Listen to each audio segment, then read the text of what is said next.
estamos começando mais um Se Liga para o 4º ano. Então, hoje nós vamos estudar o gênero literário conto. Sou professora Rosimeire Reis e o nosso componente língua portuguesa, 4º. Hoje é o PET 3, não é? E a semana? Semana 4. Vamos saber um pouco sobre esse gênero? Antes nós vamos então entender quais habilidades ou qual habilidade nós vamos apropriar ao terminar esta aula.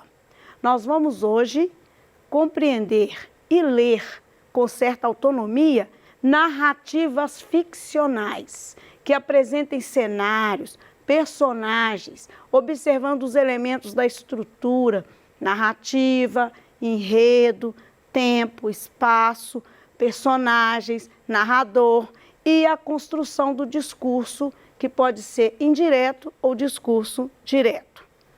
Muito bem. É bem divertido ouvir ou ler um conto, não é mesmo? Por conta disso, hoje vamos focar um pouco nossa atenção. Como se organiza um conto? Bom, para apropriarmos dessa habilidade que foi dita e como entender como se organiza um conto, nós então vamos ver nesta proposta da semana 4 do seu volume 3 que é fundamental entender esses aspectos constitutivos desse gênero, verdade? Muito bem. O conto, segundo os autores que os estudam, né, os professores de português, os estudiosos da língua, eu quero adiantar para vocês que ninguém ensinou ninguém a fazer conto. Os estudos vão apropriando desses textos que estão circulando na sociedade e eles vão identificando elementos que eles têm em comum e vão então caracterizando como que ele se organiza, porque fica uma coisa bem comum entre variados autores ou variados textos que vêm da linguagem oral. Então, o conto, ele é um relato em prosa de fatos fictícios. Quando nós falamos que os fatos são fictícios, eles são inventados, são imaginados, são construídos por alguém. E ele, na verdade, consta de 3 momentos que eles chamam de estado inicial de equilíbrio. Aí você que já ouviu e já leu muitos contos, vai ver que começa a falar de uma paisagem, de um era uma vez, começa a colocar bem suavemente o lugar onde que esse conto vai ocorrer. E depois tem um conflito, surge alguma coisa que nos dá suspense, que nos prende. E logo tem uma resolução, que acaba muitas vezes com felizes para sempre, foi-se embora e ganhou a luta, coisas desse gênero, não é verdade? Bom, então por isso que o conto ele é constituído de ações centrais com elementos que vão manter o recheio, o suspense. No conto, os personagens têm ações em determinado lugar, em determinado tempo. Então, esses personagens estão fazendo algo no lugar, passam para outro lugar, e isso o tempo vai também transcorrendo, vai passando.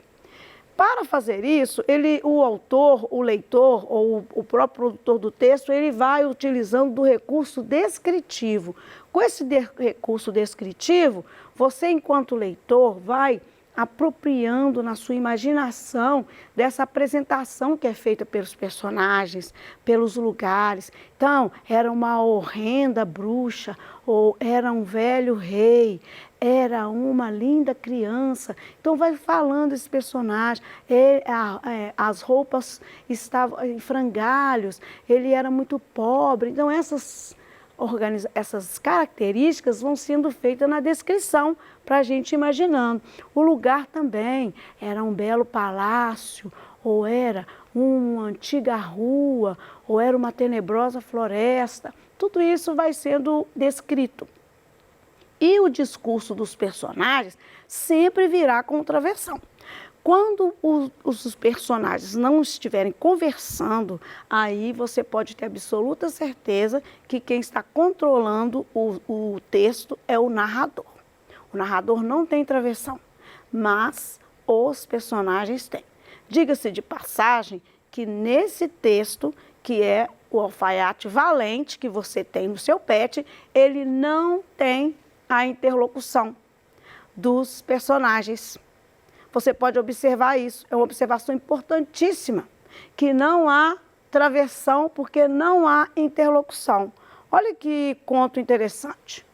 Bom, a demarcação do tempo é fundamental, mas a demarcação no conto, a demarcação nesse tipo de texto, que é o conto ficcional, ela é difusa. O que significa difusa? Não, é diferente de você ler um texto real, um texto que conta uma história real, que fala em 1888, a família real. Então, quer dizer, lá tem uma temporalidade definida. Aqui é difusa, para que você, leitor, não fique preocupado. Quando foi isso? Em que época?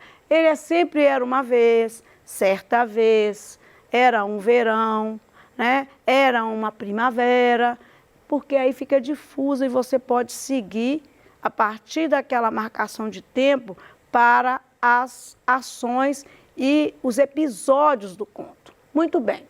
O tempo verbal, ele tem uma predominância de passado. Essa predominância de passado tem dois nomes. Um nome é pretérito perfeito e pretérito imperfeito.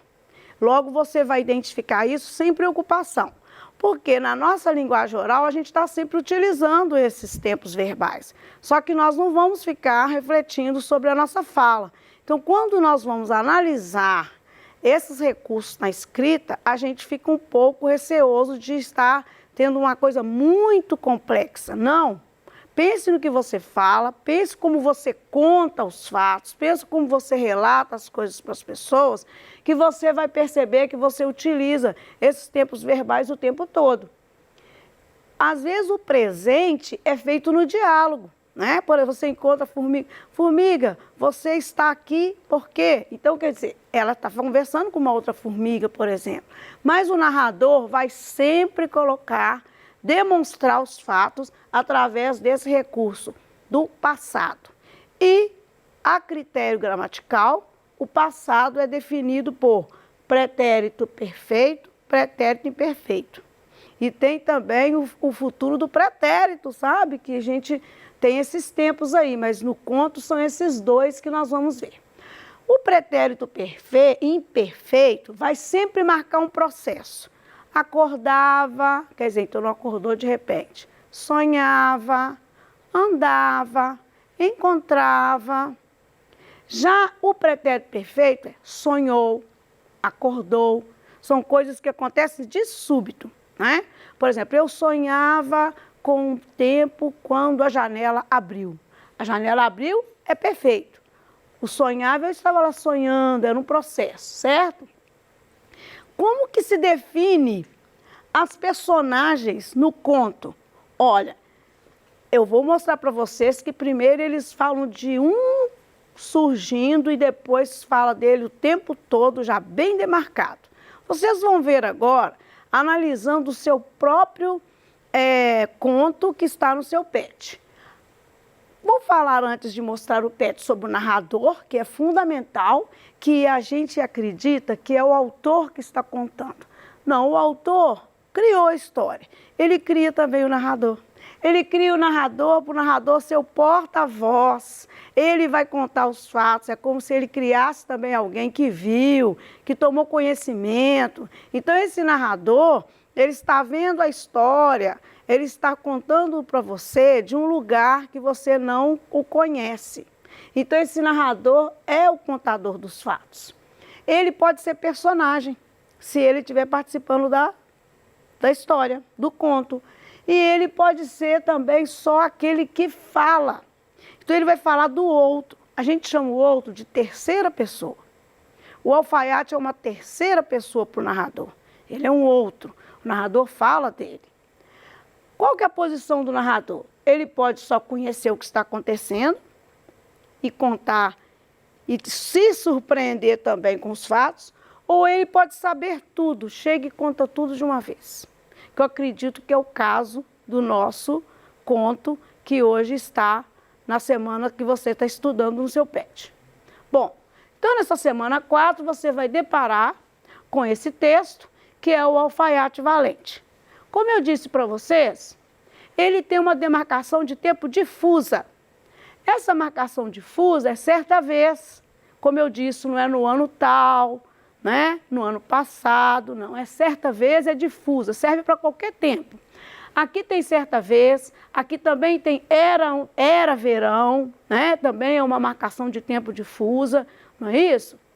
Ele também vai ter outro elemento, que é como define os personagens. Os personagens são definidos da seguinte forma.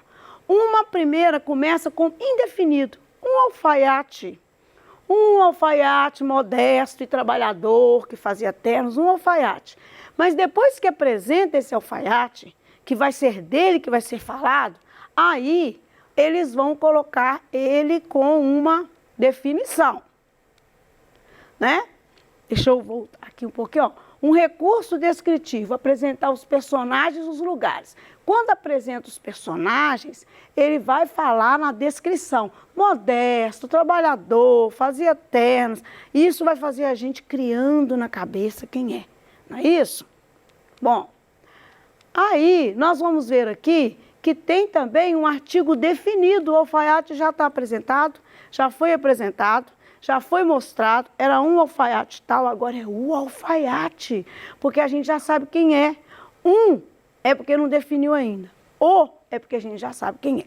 O alfaiate, ao perceber o resultado do seu golpe, lembra lá que as moscas estavam incomodando muito e ele estava com uma telinha, que naquela época, aliás, até hoje, uma roupa que precisa de ficar bem firme, tem uma telinha por dentro para virar gola, virar lados, então ele fazia ternos. Então ele bateu e matou aquele monte de mosca de uma vez. Então, ele percebeu o resultado. Agora é o alfaiate que vai ter a saga da informação toda do conto, né?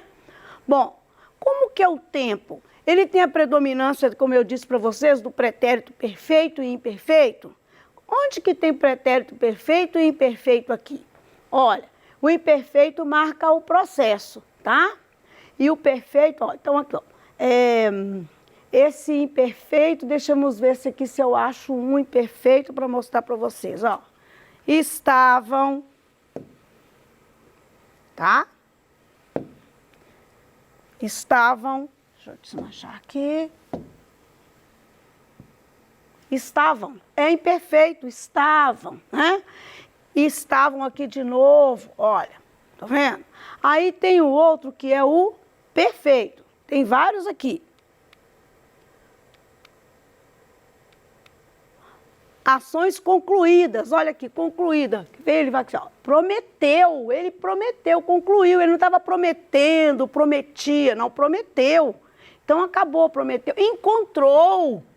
Ele encontrou, ele não encontrava, não. É uma ação do. Isso é que é o pretérito perfeito. Ele sempre termina, geralmente, na terceira pessoa, em U, ok? Bom. Agora, vocês têm outro recurso, que é o narrador. O narrador, que eu disse que é a figura criada pelo autor, ele é o porta-voz. Ele vai falar, olha, realmente o plano do valente alfaiate. Então, o narrador tem conclusões sobre os atos, sobre os fatos que ocorrem, e ele vai descrevendo. Funcionou como ele planejara, porque o gigante acreditou que havia sido seu companheiro quem atirara as pedras. Então, teve aquela perspicácia do alfaiate, né, que acabou fazendo os dois gigantes se culparem por terem se machucado. O narrador, ele não intervém, então ele está na voz da terceira, ele sempre coloca na voz da terceira pessoa, ele não intervém nos fatos, né? Ele vai falar, ele foi, brigou, os dois gigantes desmaiaram, sempre falando do outro, certo? Bom, vamos ver qual outro recurso que eu vou mostrar para vocês.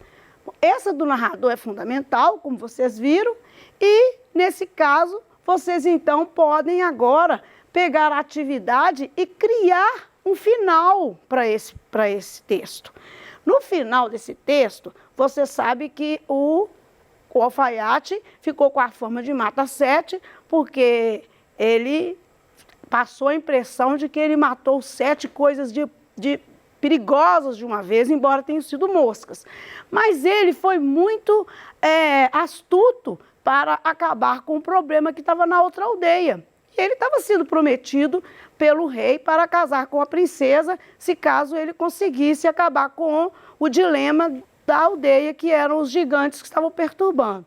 Bom, se foi assim que acabou, você agora vai ter que criar outra forma de texto.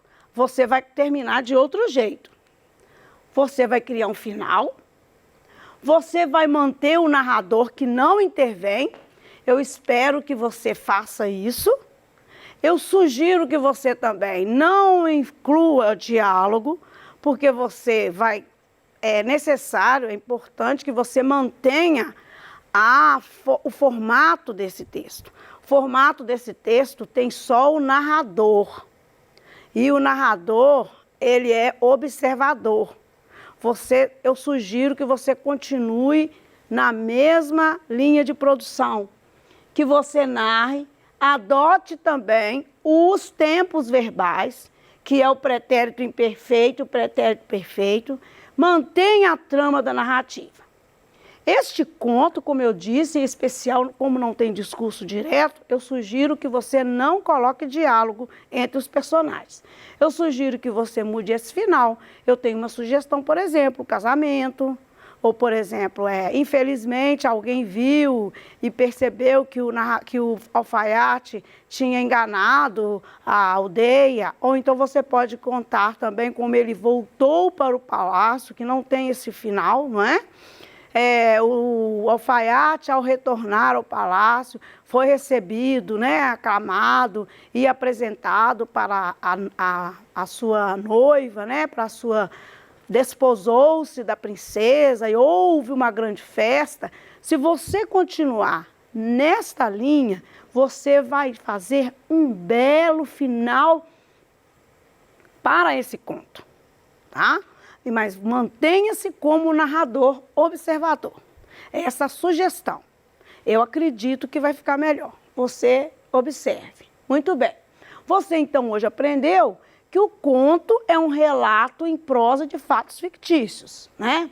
Você também percebeu que ele tem um estado inicial, começa lá, falando de um alfaiate que estava lá trabalhando, depois tem um conflito, ele tem o problema com as moscas, depois ele resolve esse conflito, ele acaba interferindo em outro conflito, que é a fama dele, né, de ser forte, de ser valente, e aí ele acaba resolvendo, mantendo essa imagem de valente, que é na hora que volta o equilíbrio, tudo fica tranquilo novamente, como ele conseguiu acatar o desafio que foi posto, não foi a forca, que era ou matava, ou ele aceitava o desafio e casaria, ou então ele ia passar por mentiroso e iria à forca.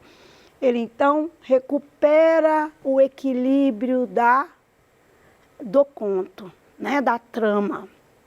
E você vai demarcar o tempo, como está aqui. Você aprendeu que a temporalidade é difusa.